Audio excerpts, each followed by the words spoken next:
Hello, doctor. Hello. Ideal weight gain in pregnancy ಎಲ್ಲರನ್ನೂ interest ಮಾಡುವಂಥ ಒಂದು ಟಾಪಿಕ್ ಇದು. ಇದ್ರ ಬಗ್ಗೆನೇ ಮಾತಾಡ್ತಾ ಇದ್ದೀವಿ. ಇದು hello doctor and welcome to another episode. So minimum ಒಬ್ಬ ತಾಯಿ ಎಷ್ಟು ವೇಟ್ ಪುಟ್ ಆನ್ ಮಾಡಬೇಕಾಗುತ್ತೆ during pregnancy? Is there a minimum weight ಅಥವಾ does it depend from person to person, ಅಂದರೆ mother to mother? Ma'am, is there one particular number for all ಅಥವಾ does it vary? No, of course, obviously it varies. ಯಾಕೆಂದರೆ it depends on your pre-pregnancy weight. ನೀವು pregnancy ಇನ್ನು ಮುಂಚೆ ನಿಮ್ಮ built ಹೆಂಗಿದೆ, ನಿಮ್ಮದು body mass index ಅಂತೀವಿ. ಈಗ 4.5 ಅಡಿ ಇರೋ ಹುಡುಗಿ ಅವಳು ಬರೀ 40 kgs ಇರ್ತಾಳೆ, ಅವಳು 25 kg ಹಾಕಿದ್ರೆ ಅರ್ಥ ಬೇರೆ. Suppose there is a woman who is well built 70 kg, ಅವಳು 20 kg ಹಾಕಿದ್ರೆ ಅರ್ಥ ಬೇರೆ. ಆ ಥರ ಇರುತ್ತೆ. So it depends on your built and what is your pregnancy body weight ಅಂತ ಒಂದು. ಪ್ಲಸ್ ನಿಮ್ಮದು pregnancy nutritional status. Suppose you are already anaemic and protein deficient ಇರೋರು ಸ್ವಲ್ಪ ಜಾಸ್ತಿ ಹಾಕ್ಕೊಂಡ್ರು ನಡೆಯುತ್ತೆ. ಅರ್ಥ ಆಯ್ತಾ? ಒಂದು ಪ್ರೆಗ್ನೆನ್ಸಿನಲ್ಲಿ ಒಂದು 3 kg ಬೇಬಿ ಅಂತ ನಾವು ತೊಗೊಂಡ್ರೆ ಬೇಬಿ 3 kg ಇರುತ್ತೆ ಸೌಜನ್ಯ. ಆ ಪ್ಲೆಸೆಂಟಾ ಇಲ್ಲ ಅದೇನು organ which is supplying the blood and the oxygen all that is A very bulky organ actually. ಅದೇ ಅರೌಂಡ್ ಅರ್ಧ kg ಇರುತ್ತೆ. ಮಗು ಸುತ್ತ ಏನು ನೀರಿರುತ್ತೆ ಅದು 1/4 kg ಇರುತ್ತೆ. ಆ ಯೂಟ್ರಸ್ ನಾರ್ಮಲ್ ಆಗಿ ಒಂದು ಮುಷ್ಟಿಗೆ ಹತ್ರ ಇರುವಂಥ ಯೂಟ್ರಸ್ ಇಷ್ಟು ದಪ್ಪ ಆಗುತ್ತೆ. ಆ ಯೂಟ್ರಸ್ ದಪ್ಪ ಆಗುತ್ತೆ, ಅದು ಪ್ರೊಟೆಕ್ಟಿವ್ ಆರ್ಗನ್, ಅದಕ್ಕೆ ಬ್ಲಡ್ ಸಪ್ಲೈ ಅದೇ 1 kg ಎಕ್ಸ್ಟ್ರಾ ಹೋಗುತ್ತೆ. ಸೊ ಹಾಗಾಗಿ ಟೋಟಲಿ ಒಂದು ವುಮನ್ ಅರೌಂಡ್ 6 kg ಅವಳು ಗರ್ಭಕೋಶ ಮತ್ತು ಬೇಬಿ ಪ್ಲೆಸೆಂಟ್ ಅದರಲ್ಲೇ ಇರುತ್ತೆ.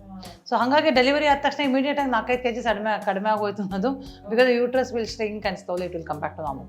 ಅಪಾರ್ಟ್ ಫ್ರಮ್ ದಟ್ ತಾಯಿಯ ಬ್ಲಡ್ ವಾಲ್ಯೂಮ್ ಜಾಸ್ತಿ ಆಗುತ್ತೆ, ತಾಯಿಯ ಮಸಲ್ಸ್ ಹೈಪರ್ಟ್ರೋಫಿ ಆಗುತ್ತೆ, ತಾಯಿದು ವಾಟರ್ ಕಂಟೆಂಟ್ ಜಾಸ್ತಿ ಆಗುತ್ತೆ. ಸೊ ಇವೆಲ್ಲದ್ರಲ್ಲೂ and as I told the calorie requirement ಜಾಸ್ತಿ ಆಗೋದ್ರಿಂದ ಸೊ ಒಂದಿಷ್ಟು definitely we expect a weight gain. ಕೆಲವರು ಹೆಂಗಸರು ಸರಿ ಊಟ ಮಾಡ್ದಲೇ ತುಂಬ ಓವರ್ ವಾಮಿಟ್ ಮಾಡಿ ಫಸ್ಟ್ 3 monthsಲ್ಲಿ ವೆಯ್ಟೇ ಗೇನ್ ಆಗಲ್ಲ.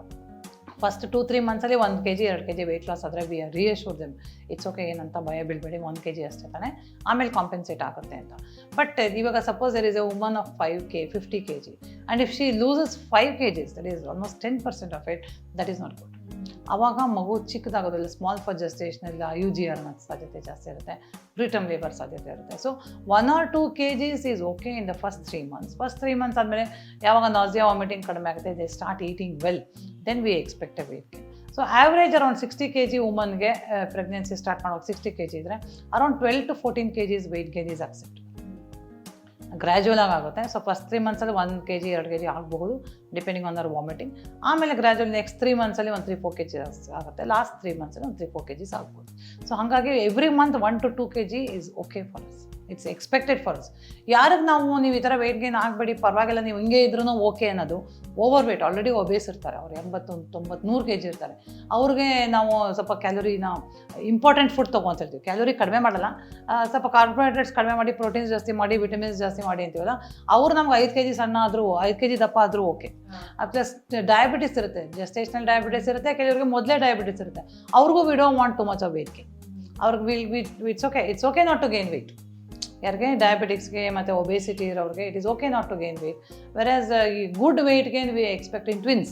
ಯಾಕಂದರೆ ಎರಡೆರಡು ಮಕ್ಕಳನ್ನ ಸಾಕೋದ್ರಿಂದಾಗಿ ಅವಳಿಗೆ ವೆಯ್ಟ್ ಗೇನ್ ಆಗಲಿಲ್ಲ ಅಂದರೆ ನಮಗೆ ವರಿ ಆಗುತ್ತೆ. ಅಂಡರ್ ನ್ಯೂಟ್ರಿಷನ್ ಇರೋರು ವೆಯ್ಟ್ ಗೇನ್ ಆಗಲಿಲ್ಲ ಅಂದರೆ ವರಿ ಆಗುತ್ತೆ. Normal woman around 12 kgs to 14 kgs.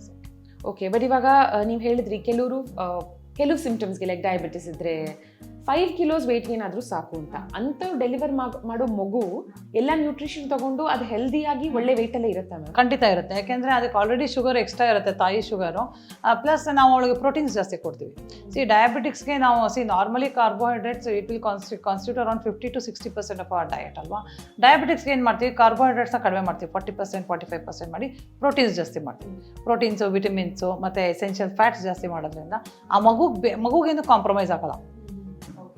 And weight ಮೇಲೂ ಡೆಲಿವರಿ ನಾರ್ಮಲ್ ಆಗುತ್ತಾ, ಸಿ ಸೆಕ್ಷನ್ ಆಗುತ್ತಾ ಅನ್ನೋದು ಡಿಪೆಂಡ್ ಆಗುತ್ತಾ, or is it the will power of the mother? Normal delivery, caesarean ಅನ್ನೋದು will power, there are multiple factors to be very honest. I think we will discuss that in detail. Obviously ಒಂದು 4 kg ಮಗು delivery normal delivery ಆಗೋಕ್ಕೂ ಮತ್ತು 2.5 kg ಮಗು ಆಗೋದಕ್ಕೂ common sense that 4 kg ಕಷ್ಟ ಆಗೇ ಆಗುತ್ತೆ, because it's a big baby.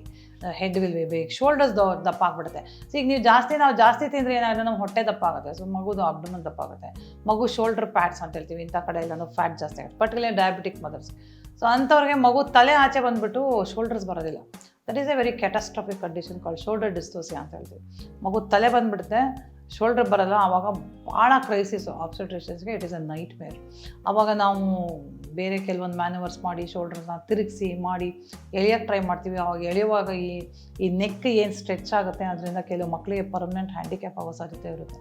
ಅಂದರೆ ಒಂದು ಕೈ ಅರಿಬ್ಸ್ ಪಾಲ್ಸಿ ಅಂತ ಹೇಳ್ತೀವಿ, ಅವೆಲ್ಲ ಆಗಲಿಕ್ಕೆ ತುಂಬ ಮಕ್ಕಳು ಆ ಥರ ಚಾಲೆಂಜ್ ಆಗೋ ಸಾಧ್ಯತೆ ಇರುತ್ತೆ. It's a very major challenge. That is one problem with big babies.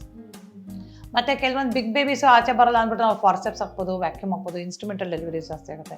Prolong labour ಇರುತ್ತೆ. ನಾರ್ಮಲಾಗಿ ಒಂದು 8 hours ಲೇಬರ್ ಇರೋದು ಈ ಬಿಗ್ ಬೇಬಿಯಿಂದಾಗಿ 12 ಗಂಟೆ 16 ಗಂಟೆ ತನಕ ಹೋಗುತ್ತೆ. ಸೊ ಮೆಟ್ರನಲ್ ಎಕ್ಸಾಷನು. ತುಂಬ ಬಿಗ್ ಬೇಬಿ ಇತ್ತು ಅಂದರೆ ಬ್ಲೀಡಿಂಗ್ ಜಾಸ್ತಿ ಆಗಿದೆ, ಪೋಸ್ಟ್ ಪಾರ್ಟಮ್ ಹೆಮರೇಜ್ ಅಂತೀವಿ.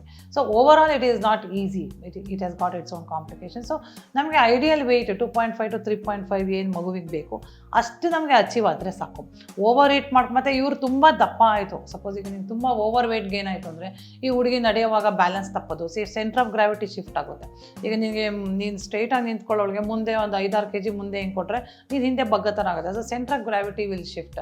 ಆ ಕಾಲುಗಳು ಆ್ಯಂಕಲ್ ಜಾಯಿಂಟ್, ನೀ ಜಾಯಿಂಟ್ ಅಷ್ಟು ವೆಯ್ಟ್ ತೆಗಿಬೇಕು. ಸೊ ಇಂಬ್ಯಾಲೆನ್ಸ್ ಆಗೋದು, ಮೆಟ್ಲ ತಗೊಂಡು ಬಿದ್ದೋಗ್ಬಿಡೋದು ಆಯಿತಾ. ಮತ್ತು ಆ ಥರ ಇಂಜುರಿ ರಿಸ್ಕ್ ಜಾಸ್ತಿ ಇರುತ್ತೆ. ಸೊ ಹಂಗಾಗಿ ಕಾಲು ಕ್ರ್ಯಾಂಪ್ಸ್ ಬರೋದು, muscle pains, back pain. So all those will be there is excess of weight gain. So ಮಗು ದಪ್ಪ ಆಗೋದಲ್ದಲೇ ಈ ಹುಡುಗಿಗೊಂದು ಬ್ರೀತಿಂಗ್ ಪ್ರಾಬ್ಲಮ್, ಒಂದು ಮೆಟ್ಲತ್ಬೇಕಾದ್ರೆ ಉಸಿರಾಡೋ ಕಷ್ಟ ಆಗೋದು, ಆ ಥರ ಎಲ್ಲ ಚೆನ್ನಾಗಿ. ಓಕೆ, ಕೊನೆಯದಾಗಿ ಈ ಕಾನ್ವರ್ಸೇಷನ್ ಎಂಡ್ ಮಾಡ್ತಾ ಒಂದು curiosity question ma'am. What's the minimum weight baby that you've delivered and maximum baby weight you've delivered? ನಾನು ಮಿನಿಮಮ್ ವೆಯ್ಟ್ ಅಂದರೆ 650 grams ಬೇಬಿ ಒಂದಿದೆ. ಒಂದನ್ನು ನಾವು ಹೈ ರಿಸ್ಕ್ ಬೇಬಿ ಅದನ್ನು ಡೆಲಿವರಿ ಮಾಡಿದ್ವಿ. ಅದನ್ನು ನಾವು ಫಾಲೋ ಅಪ್ ಮಾಡಿದ್ವಿ 5 years ತನಕ ಚೆನ್ನಾಗಿತ್ತು.